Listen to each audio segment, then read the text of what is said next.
Sheela's 5 stars kitchen. இன்னைக்கு நம்ம கிச்சன்ல பார்க்க போற ரெசிபி தண்டுக்கீரை வறுத்து அரைச்ச கூட்டு.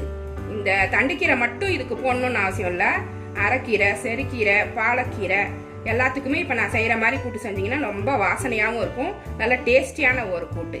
இதுக்கு வந்து வீட்டில் இருக்கிற மசாலா நம்ம போட போகிறது இல்லை, நம்ம வறுத்து அரைச்சி போடுறதால நல்லா வாசனையாக இருக்கும். இது சாதத்துக்கு மட்டும் இல்லை, இட்லி தோசைக்கும் சூப்பராக இருக்கும், அதுக்கும் நல்லா இருக்கும். அதனால இது எப்படி செய்யறதுன்னு இப்போ நான் சொல்லி கொடுக்குறேன் பாருங்க. குக்கரில் தண்ணி ஊற்றி சூடு பண்ணியிருக்கேன். இது நல்லா சூடாயிருச்சு. இதில் 100 கிராம் பாசிப்பருப்பு எடுத்து கழுவி வச்சிருக்கேன். இதை வந்து இதில் போட்டு வேக வச்சுக்கலாம். ஒரு 3 விசில் வந்தால் இது வெந்து போயிடும்.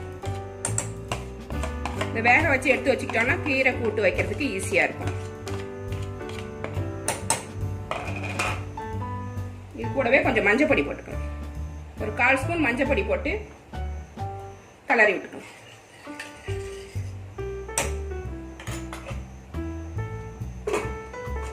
இது வேகட்டும். பாசிப்பருப்பு வெந்துருச்சு, அதை எடுத்து வச்சுட்டேன். இப்போ நம்ம கூட்டுக்குள்ள மசாலாவெல்லாம் வறுத்துடலாம். ஃபர்ஸ்ட் தேங்காய் எண்ணெய் ஊற்றிக்கலாம். 1 ஸ்பூன் ஊத்துறேன். நீங்க வேணா சன்ஃப்ளவர் ஆயில் ஊற்றிக்கலாம். கூட்டுக்கு தேங்காய் எண்ணெய் நல்லா இருக்கும், அதனால நான் ஊற்றிருக்கேன். இதுக்கு ஒரு 6 காஞ்ச மிளகாய் எடுத்திருக்கேன், 1 ஸ்பூன் கொத்தமல்லி விதை எடுத்திருக்கேன், 1 ஸ்பூன் கடலைப்பருப்பு, 1 ஸ்பூன் உளுந்தம்பருப்பு எடுத்திருக்கேன். இது எல்லாத்தையும் இதில் போட்டு வறுக்க போகிறோம். கொஞ்சம் சூடாகட்டும், இதை போட்டுக்கலாம். இங்கே காரம் அதிகமாக வேணும்னா 2 காஞ்ச மிளகாய் அதிகமாக போட்டுக்கலாம்.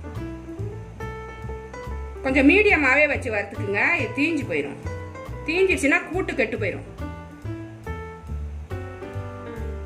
சூடாயிருச்சு, இது எல்லாத்தையும் அதில் போட்டுக்கணும்.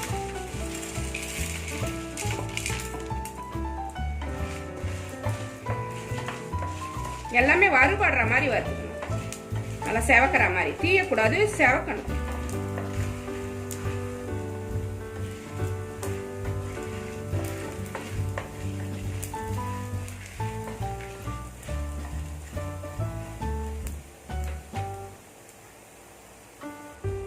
செவந்து வந்துருச்சு. இப்போ கொஞ்சம் வெந்தயம் போடுறேன். 1/2 ஸ்பூன் வெந்தயம் போட்டிருக்கேன். அதிகமாக போட வேணாம், கசப்பு வரும். இது லேசா பொடி. இதில் மிளகு சீரகத்தை போட்டு 1 ஸ்பூன் மிளகு, 1 ஸ்பூன் சீரகம் சேர்த்துருக்கேன். இது லேசா வதங்கினா போதும். தேங்காய் ஒரு 4 கீத்து எடுத்திருக்கேன், அதையும் வதக்கிடுங்க. சிம்ல வச்சு லேசா வறுத்துக்கோங்க, இல்லைன்னா தீஞ்சு போயிடும். போதும், இதை ஆஃப் பண்ணிடலாம். இது ஆறின உடனே மிக்சியில நுணுக்கி எடுத்துட்டு வரணும். தண்ணி ஊற்றி அரைக்க கூடாது, இதை நுணுக்கணும், நுணுக்கி போடணும், அப்பதான் வாசமா இருக்கும். தண்ணி ஊற்றி அரைக்க தேவையில்லை. நுணுக்குனதுக்கு அப்புறம் இந்த மாதிரி வந்துடும். தண்ணி ஊத்தாம அந்த ஸ்பூனால கிண்டி கிண்டி நல்லா நைஸா நுணுக்கி எடுத்து விட்டு கொண்டு வந்து வச்சுக்கணும். இதுதான் நம்ம வந்து கூட்டுக்கு போட போறோம். நல்லா வாசனையா இருக்கு இப்பவே. இப்போ கூட்டு பண்றதுக்கு ஒரு பாத்திரம் அடுப்புல வச்சு சூடு பண்ணியிருக்கேன். சூடாகட்டும். தாளிக்கிறதுக்கு எண்ணெயெல்லாம் அதுல ஊற்றிக்கலாம். பாத்திரம் சூடாயிருச்சு. தேங்காய் எண்ணெய் கொஞ்சம் ஊற்றிக்கலாம். நீங்க வேணா சன்ஃப்ளவர் ஆயில் ஊத்திக்கிங்க. எனக்கு தேங்காய் எண்ணெய் ஊத்தினா கூட்டு நல்லா இருக்கும்னு ஊத்திருக்கேன். எண்ணெய் காஞ்சிருச்சு. கடுகு 1 ஸ்பூன் எடுத்து வச்சிருக்கேன், இதுல போட்டுடலாம்.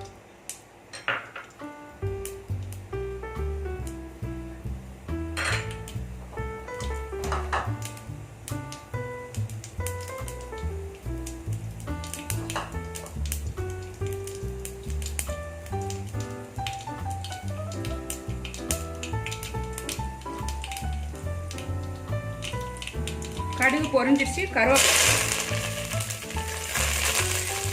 இஞ்சி ஒரு 2 இன்ச்சு நீளத்துக்கு உள்ள இஞ்சியை கட் பண்ணி வச்சிருக்கேன், அதை ஃபர்ஸ்ட் சேர்த்துக்கலாம். ஒரு பூண்டு உரிச்சு வச்சிருக்கேன், அதையும் சேர்த்துக்கலாம்.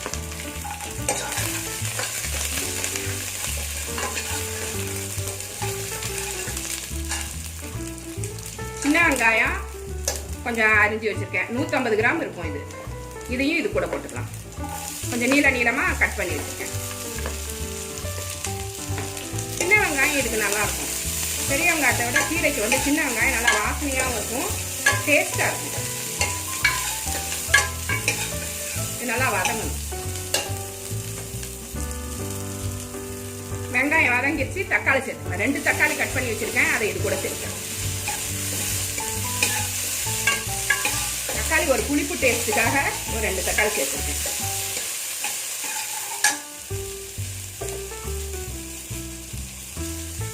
தக்காளி வதங்கிடுச்சு. இந்த வேக வச்ச பாசிப்பருப்பு வேக வச்சிருந்தோம் இல்லைங்களா, பாசிப்பருப்பு அதை இது கூட சேர்த்துக்கலாம்.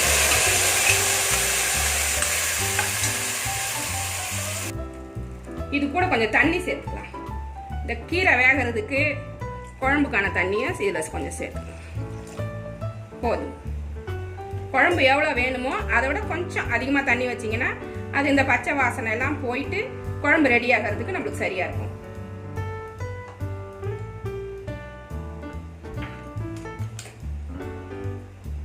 இதில் கொஞ்சமா 1/4 ஸ்பூன் மஞ்சள் பொடி போட்டுருக்கேன். ஏற்கனவே பாசிப்பருப்புல கொஞ்சம் மஞ்சள் பொடி போட்டிருக்கோம். இப்போ குழம்புக்கு கொஞ்சமா போட்டுக்கிறேன். 1/4 ஸ்பூன் போட்டுக்கிறேன். பெருங்காயம் கொண்டு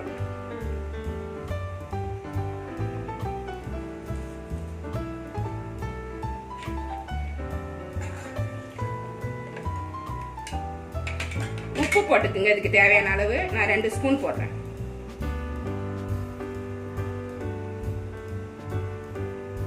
கொஞ்சம் கொஞ்சமா எடுக்கிறதால கொஞ்சம் நிறைய எடுக்கிற மாதிரி தெரியும். கரெக்டா இருக்கும். இது கொதிக்கட்டும், அதுக்கப்புறம் தான் நம்ம கீரை அள்ளி வைக்கணும். இப்போ இது கொதிச்சிருக்கான்னு பார்க்கலாம். கொதிச்சிருச்சு.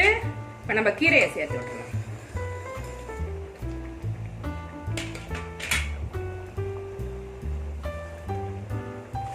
கொஞ்சம் கொஞ்சமா மெதுவா சேர்த்து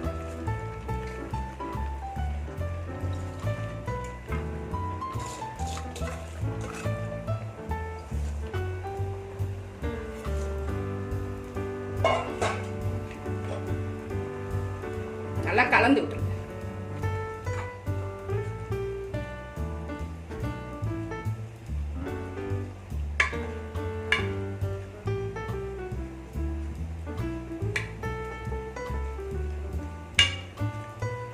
கீரை போட்டதுக்கு அப்புறம் மூட வேண்டாம். மூடுனா கலர் மாறிடும். அதனால இப்படியே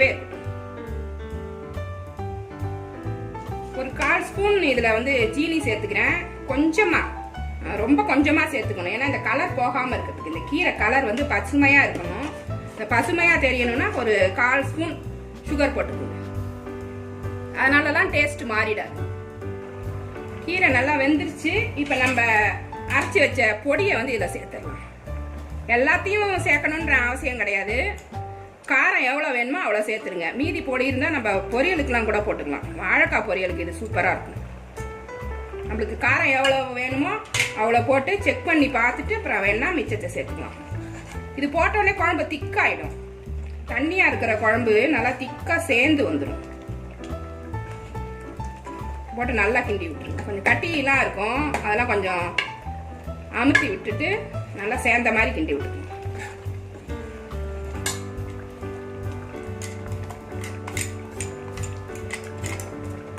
உங்களுக்கு காரம் எவ்வளோ வேணுமோ அவ்வளோ போட்டுக்கோங்க. நான் எல்லாத்தையுமே போடுறேன், எனக்கு சரியா இருக்கும். கூட்டு கொஞ்சம் நிறையா இருக்கு, அதனால எனக்கு இது சரியா இருக்கும். நீங்கள் கம்மியாக வச்சிங்கன்னா கொஞ்சம் கம்மியாக எல்லாமே கொஞ்சமாக எடுத்து நுணுக்கிக்கோங்க. மிளகாய், கொத்தமல்லி எல்லாமே கொஞ்சம் குறைச்சிக்குங்க. இல்லைன்னா நுணுக்கிட்டு கொஞ்சம் எடுத்து வச்சுக்கோங்க. பொரியலுக்கு சூப்பராக இருக்கும். பொரியல் பொடி மாதிரி நல்லா இருக்கும். இந்த பொடி போட்டுட்டு ரொம்ப நேரம் கொதிக்க தேவையில்லை. அது ஏற்கனவே வறுத்த பொடி தான், அதனால பச்சை வாசனை போகணுன்ற அவசியம்லாம் கிடையாது. வறுத்த அரைச்சதால ரொம்ப வாசனையா நல்லா இருக்கு. இன்னும் கொஞ்சம் கொதிச்சா போதும், குழம்பு ரெடி ஆயிடும். சின்னதா ஒரு தாளிப்பு மட்டும் கொடுத்து இதை முடிச்சிடலாம். குழம்பு தாளிக்கிறதுக்கு முன்னாடி உப்பு உரப்பெல்லாம் கொஞ்சம் செக் பண்ணிக்கோங்க. இப்போ நான் செக் பண்ணிக்கிறேன்.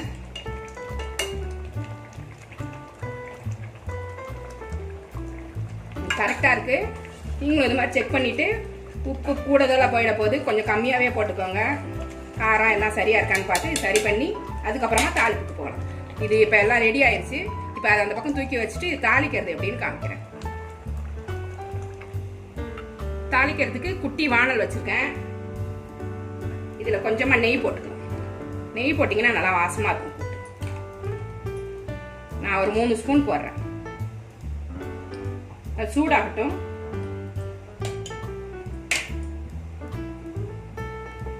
ஸ்டவ் சிம்ல வச்சுட்டு இதை போடுங்க, இல்லைன்னா தீஞ்சு போயிடும். கொஞ்சமா கருவேப்பிலை, இந்த வெங்காயம் ஒரு 5 சின்ன வெங்காயம் இந்த உரல்ல போட்டு நசுக்கி வச்சிருக்கேன். சும்மா 1-2 தட்டி வச்சிருக்கேன். இதை இது கூட போட்டுருக்கேன். ஏற்கனவே தாளிச்சிட்டோம். இது சும்மா வாசனைக்கு தான். மேலே போட்டிங்கன்னா நல்லா இருக்கும். இந்த நெய்யில வதக்கி போடுங்க, ரொம்ப நல்லா இருக்கும்.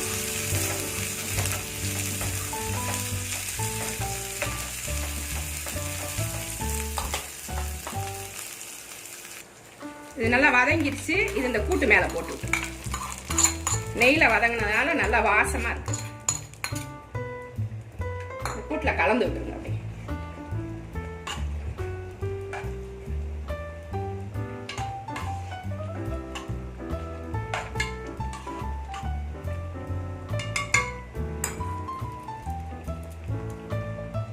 கொஞ்சமா கொத்தமல்லி கூட போட்டுக்கோங்க. சும்மா கொஞ்சமா போடுங்க, அப்புறம் கீரை எது கொத்தமல்லி தழை எதுன்னே தெரியாது. கொஞ்சமா போட்டுக்கோங்க வாசனைக்கு. கீரை வறுத்தரைச்ச கூட்டு இப்ப நம்மளுக்கு ரெடி ஆயிடுச்சு. இதை நம்ம ஒரு சர்விங் பவுலுக்கு மாத்திடலாம்.